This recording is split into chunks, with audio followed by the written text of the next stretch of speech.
Hello everyone.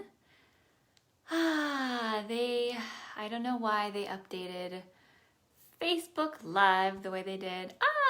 There we go. Because before I could change my screen before we start our live video. But here we are. Let me get myself straightened out. Okay, I think that's good. Alrighty, so here we are. This is our online weight management class. My name is Melissa, and the camera is too low now. There we go. My name is Melissa. I'm HealthAware's registered dietitian and personal trainer. Happy to be here with you today. Let me know if you have any questions, any comments during class, or if you just want to say hello. That is fine too. Let's get started, shall we? So our weight management class today, we are talking about mindful eating for the holidays. In case you didn't know, Halloween is next weekend. Hi, Billy. I see your little wave. Halloween is next weekend, which is a holiday. And then we just go barreling full steam into the rest of the big holidays, Thanksgiving, Christmas, and everything in between. So we're talking about mindful eating for the holiday season because it's here, whether we like it or not. Let's do it. 'Tis the season for those leftover Halloween candies, or they're not leftover just yet, but they're coming soon. Multiple Thanksgiving meals. I don't know if you have multiple families and friend groups that you have to see on Thanksgiving, but sometimes multiple Thanksgiving meals. Snacks in the office break room. I was just listening to someone today telling me all about that. They have the holiday snacks already coming into work. And holiday parties, of course. Holiday parties one after another. Even with COVID, there are parties that are happening. Be safe, of course, but there are holiday parties this year. So whether you want to avoid overeating or avoid gaining extra pounds, or you need to control your blood sugar perhaps if you have diabetes, or you simply just want to consume only what your body actually needs, the holiday season can make whatever your goal is more challenging. Mindful eating may actually be able to help you achieve your goals, holiday season or not. Mindfulness refers to the practice of being aware and in the moment. So all too often, I don't know if you're like this, I catch myself all the time, our thoughts wander somewhere other than where we are right now, doing whatever we're doing. We're not thinking necessarily about what we're doing. Perhaps we're preoccupied with what happened an hour ago or yesterday, or we're worried about something that might happen tomorrow or might not happen tomorrow, or we're stressed over what we need to do next week, next month, next year. Mindfulness encourages us to notice these preoccupations because they will happen, and then gently bring ourselves back to the present. Mindfulness can help you fully enjoy a meal and the experience of that meal, the experience of eating, and with moderation and restraint. Some studies suggest that mindfulness-based practices help improve eating habits. That's why we're talking about it. For those who binge eat or eat for comfort or eat out of emotions like stress, those kinds of things, mindful eating might help with weight loss in that realm as well. So today we're going to talk about 10 different tips for more mindful eating during the holidays. Not all these tips may feel appropriate for you. We are all different humans, right? But see if you can pick out one or two of these tips and try those out in your daily, even today, you can try them today. Try them out and see which ones might work for you. So the first one we're going to talk about is, that's not going to work. Here we go. I thought it'd be fun to cover them up again, just to make it more of a reveal. Reflect. I used orange so because it's for Halloween. What do you think? Orange writing. So reflect, that's our first one, our first tip. Before you begin eating, take a moment to reflect upon how you feel. Are you rushed? Are you stressed? Are you sad? Are you bored? Hungry? Whatever it is. What are your wants? What are your needs? There is a different there's a difference between the two. Our wants are more like our appetite, our cravings. Our needs are hunger. So differentiating between those two of what you're actually feeling when you're about to eat. After you've taken that moment to reflect on your feelings, what's going on inside, then you can choose if you actually want to eat, if you need to eat, what you want to eat, and how you want to eat it. So, reflect just for a moment. Next tip is to sit down. There we go. Okay. Sit down. Don't eat on the go or while standing at the kitchen counter. I know that for some people, this is a hard one. I've had several people tell me that they are really used to standing in the kitchen to eat or rushing around, driving, whatever it is. They're not actually sitting at a table to eat. So have a seat. Sit down. At a table, at a counter, whatever it is, but sit down in a chair, not standing, not moving around. You're less likely to appreciate your food when you're multitasking. Walking around, driving, whatever it is, that's multitasking while we're eating. Sit down. We can pay better attention to our food. It's also difficult to keep track of how much you're eating if you're moving around, if you're on the go, if you're driving and you're distracted, it's a lot easier to eat more. Or if you're walking around the kitchen and kind of in a grazing sort of mode for your meal, it's a lot more difficult to be conscious of how much you're eating. If you're sitting down with your plate of food, you're much more aware of how much volume you're actually eating. So sitting down. The next one that we're talking about, there we go, screens off, which is hard these days, very hard. Turn off the TV, turn off your laptop or your computer or your tablet or your phone, screens off. Have you ever glanced down from your phone or your tablet or your computer or the TV only to wonder where all of your food went that was on your plate? The distractions of our screens make us way less aware of what we're eating and how much we're eating. Have you ever had that experience? I'll let you think about that for a moment. I know I have. I'll be really invested in a TV show or reading an article on my phone, something like that. And then I'll think, oh my goodness, I didn't even taste my food. So, screens off as best as you can. Even try it for one meal. Screens off. It's very difficult, but it is good for us. The next one, serve your portions. So, serving out your portions can really help them. I'm eating spaghetti squash and watching this. Kat says she's eating spaghetti squash while she watches this. Spaghetti squash at 11 o'clock in the morning. That's a new one. That's funny, yes. Okay, well this doesn't count. You can watch this video while you're eating your spaghetti squash. I will allow that. So, the next one, serve out your portions. Resist the desire to eat straight from a bag or a box. I've said this in several classes. I think I even said this last week.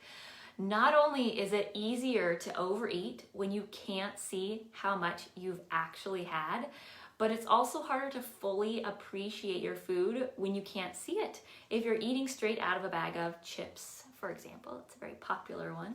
If you're eating straight out of a bag of chips, you generally can't see the bag, the chips that you're eating. It's like covered in the bag and then hand to mouth. So you're not actually getting the visual cues of what you're eating. So taking the time to serve out the portion of food, if it's chips or crackers or cereal, whatever it is that you tend to eat from a bag or from a box, take the time to take out a serving of what you want, what you think you need, what you feel that you need, and eat that. Appreciate the visual cues that come from that. All right, next.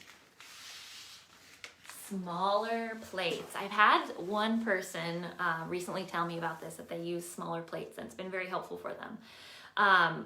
So choosing a smaller plate, Our plates these days are quite big. I think 10 inch to 11 inch is a frequent size of plates that we have these days, especially if you go out to a restaurant. The plates are massive there, but you can buy smaller plates.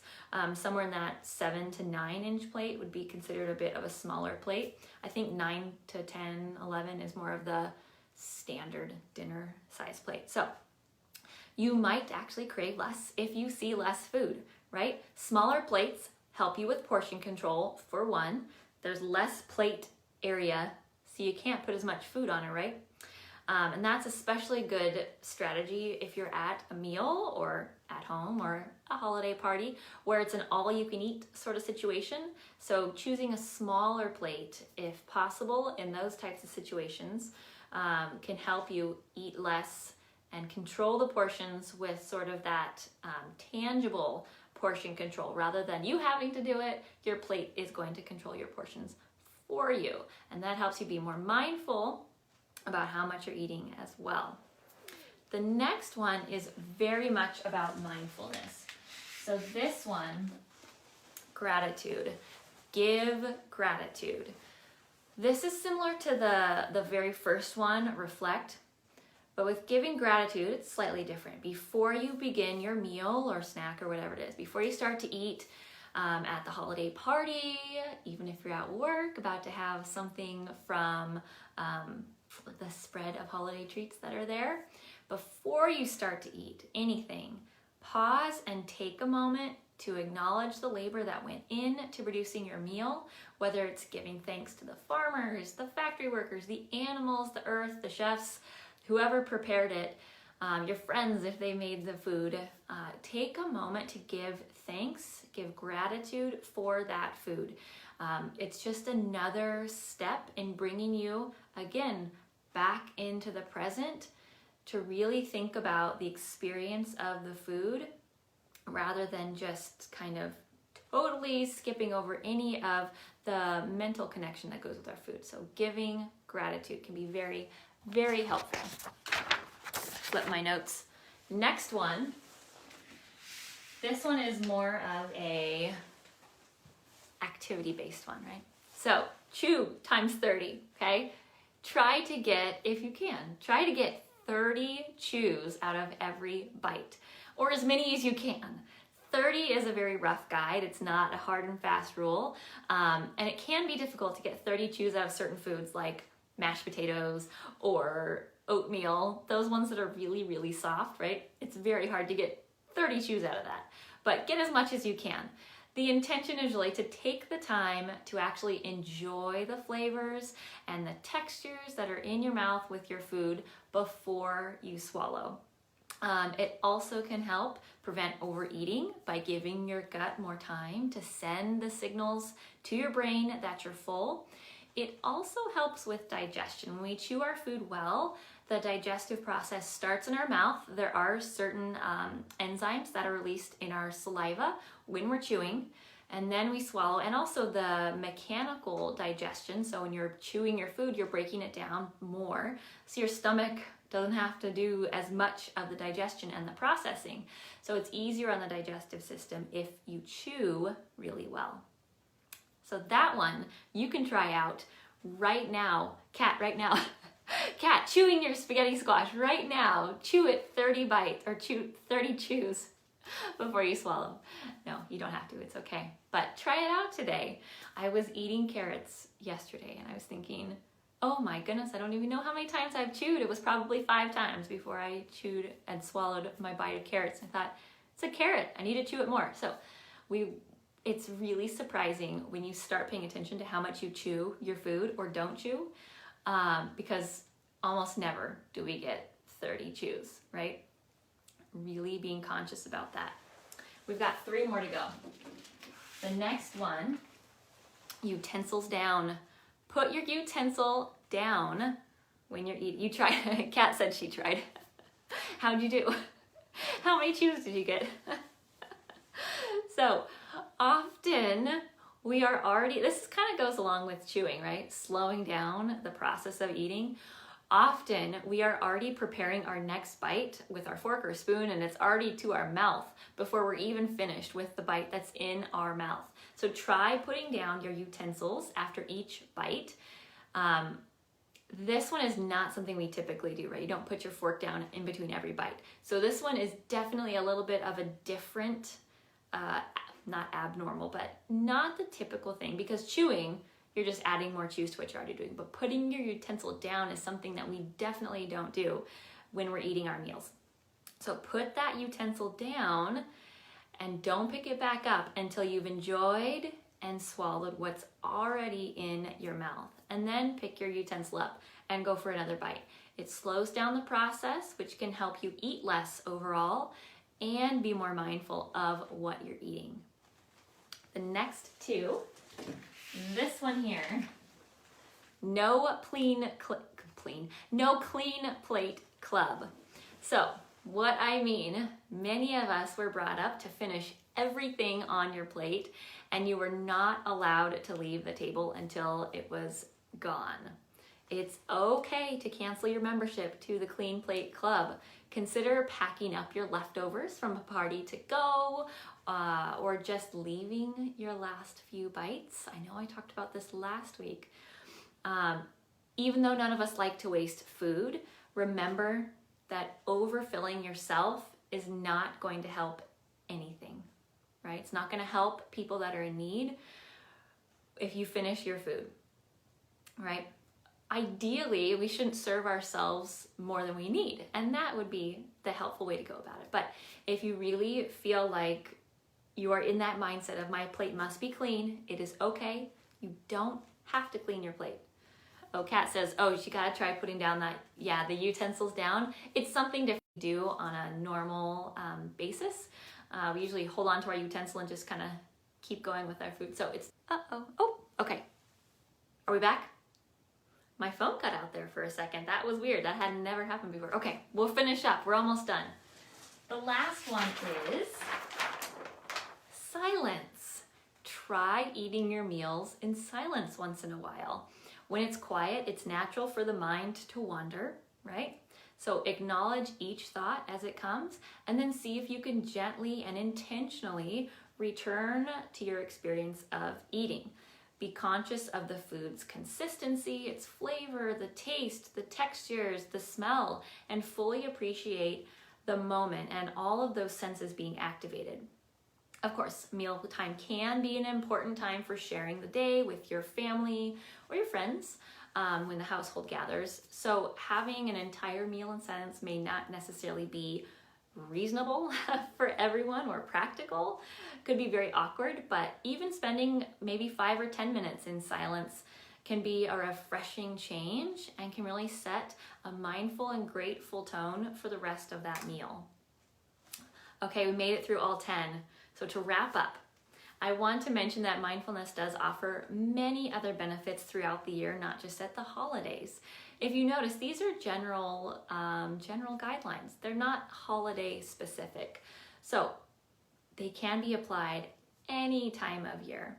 Purposely focusing your attention on the present can help you embrace companionship and connectivity. So things beyond just our meals, right?